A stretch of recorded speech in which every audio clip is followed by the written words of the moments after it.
కూర పొడి, సాంబార్ పొడి, కారపొడి ముందు వీడియోలో చూసాము. ఇప్పుడు మనము నువ్వుల పొడి ఏ విధంగా చేస్తారు ఈ వీడియోలో చూద్దాము.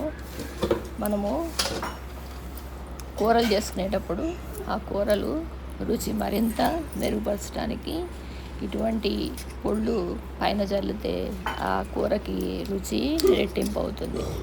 మరి ఈ నువ్వుల పొడి ఏ విధంగా చేస్తారు ఈ వీడియోలో చూద్దాము. కొంచెం ఎర్రగా ఉన్న పొట్టుతో ఉన్న నువ్వులైతే ఆరోగ్యానికి మంచిది.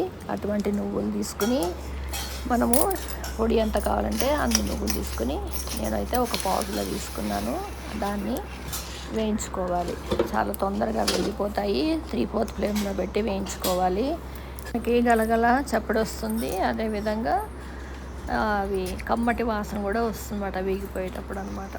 అట్లాగా వేయించుకోవాలి. ఇది వేయించుకునేటప్పుడే మనం పావు కిలో తీసుకున్నాం కాబట్టి ఒక 3 టేబుల్ స్పూన్స్ జీలకర్ర కూడా దీంట్లో వేసేసి అది కూడా వేయించుకోవాలి. ఇవి బాగా వేగిపోతూ ఉన్నప్పుడు దాంట్లో తగినంత ఎండుమిరపకాయలు వేయాలి. నేనైతే 4 ఎండుమిరపకాయలు వేసాను.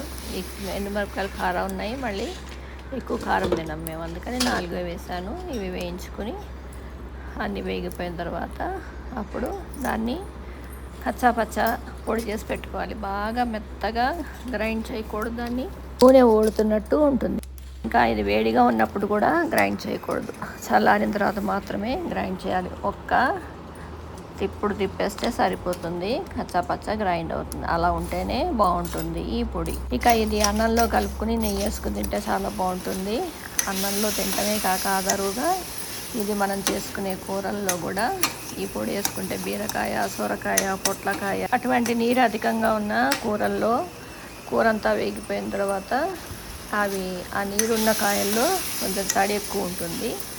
అందుకని చివర్లో ఆ తడంతా ఓడిపోయిన తర్వాత ఈ పొడి కొంచెం వేసుకుని ఒక్కసారి తిప్పేసి దించేస్తే కూర మరీ చప్పగా కాకుండా ఇట్లాగా పొడితోటి చాలా రుచిగా ఉంటుందన్నమాట. అంతేకాక గోంగూర పులుసు లాంటి పులుసుల్లో ఈ నువ్వుల పొడి వేసుకుంటే ఆ పులుసు కూడా మరింత రుచిగా ఉంటుంది. ఇంత కమ్మటి నువ్వుల పొడి మీరు ట్రై చేయండి. Thanks for watching.